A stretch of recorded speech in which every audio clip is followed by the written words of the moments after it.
Salut à tous. Aujourd'hui je vous parle de Mon Garçon, réalisé par Christian Carillon avec Guillaume Canet en tête d'affiche. Film à voir ou à zapper, sine qua non, te dit quoi en penser? Ouh, quel beau rime. C'est l'histoire de Julien, un homme très occupé par son travail qui s'est séparé de sa femme. Mais il revient dardard quand celle-ci, incarnée par Mélanie Laurent, lui apprend que leur petit bout de chou a été enlevé. Julien, persuadé que la police ne sert à rien, décide de retrouver lui-même son fils. Très réaliste. Par où commencer? Le premier point négatif du film, c'est déjà son titre. Mon garçon, bof.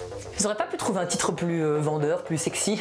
Deuxième souci, c'est le scénario. Le coup du père qui fait pas confiance à la police et qui décide lui-même de mener l'enquête et de casser la gueule à tout le monde, c'est déjà du vu et re-revu et c'est pas méga crédible. Quoi? Vous voulez dire que vous allez mener l'enquête et retrouver mon fils?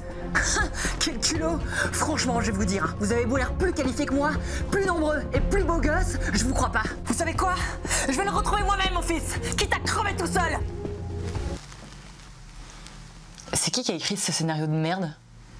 Et soyons honnêtes, c'est encore moins crédible quand c'est lui qui s'y colle. Alors oui, ça marche quand on s'appelle Liam Neeson et qu'on joue dans Taken, mais pas quand on s'appelle Guillaume Canet. Sérieusement, c'est comme si au lieu de demander à Angelina Jolie et Charlize Theron d'aller défoncer des gueules et mener une enquête, on demandait à moi d'y aller. Allô la police?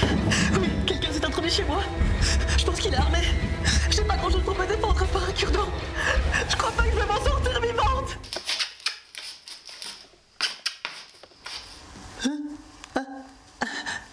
Oui, non rien. Au revoir.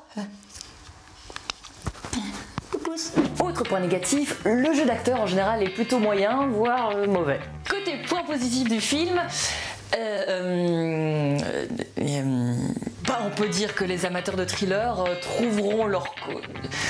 Non, trouveront pas leur compte, non. Oui, non, on peut dire que les amateurs de Guillaume Canet trouveront leur compte, parce qu'il est sur tous les plans. Voilà.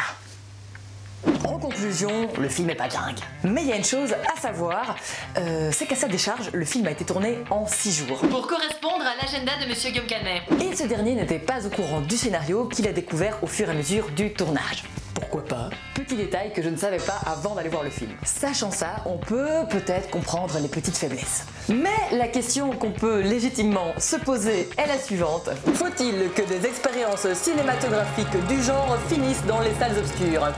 Vous avez 4 heures. Bon, Guillaume, j'espère que tu m'en veux pas d'avoir défoncé ton film. Appelle-moi. Et on termine par les sorties de la semaine. Un film très attendu en salle cette semaine, c'est Blade Runner 2049, réalisé par l'excellent Denis Villeneuve. 30 ans après les événements du premier film, un nouveau Blade Runner, K, joué par Ryan Gosling, découvre un secret enterré depuis longtemps qui pourrait plonger le monde dans le chaos. Il croise alors la route d'un ancien Blade Runner, Harrison Ford bien sûr. On termine avec Le Fidèle, le nouveau film du réalisateur de Runescope.